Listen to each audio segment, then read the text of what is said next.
Untuk mengantisipasi karhutla di wilayah Sumsel, Kepala BPBD Sumatera Selatan Iriansa menjelaskan, tiap perusahaan, baik perusahaan perkebunan maupun hutan tanaman industri atau HTI, diwajibkan mendirikan posko penanggulangan kebakaran hutan dan lahan.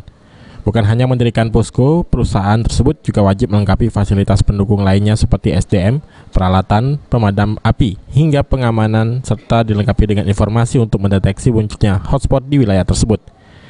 Iriansa menambahkan hal ini dilakukan untuk mengantisipasi perluasan kebakaran akibat pembakaran liar dari oknum yang tidak bertanggung jawab. Tujuan didirikan posko ini juga agar jika terdapat titik api yang berpotensi memicu kebakaran lahan bisa cepat dipadamkan. Posko pengamanan sudah Satgas kita lakukan di mana-mana ya, di desa-desa, termasuk tadi kan posko desa juga itu 90 desa jadi dengan posko di desa itu di desa sudah 90 desa di posko, belum lagi posko-posko di kabupaten, kemudian di posko-posko di perusahaan-perusahaan perkebunan, perusahaan HTI, hutan tanaman industri, itu semua perusahaan, semua perkebunan, semua HTI itu harus menyiapkan posko yang dilengkapi dengan SDM, peralatan, dan sistem informasinya.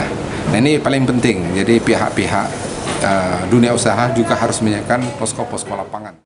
Ade Sunandar, PAL TV.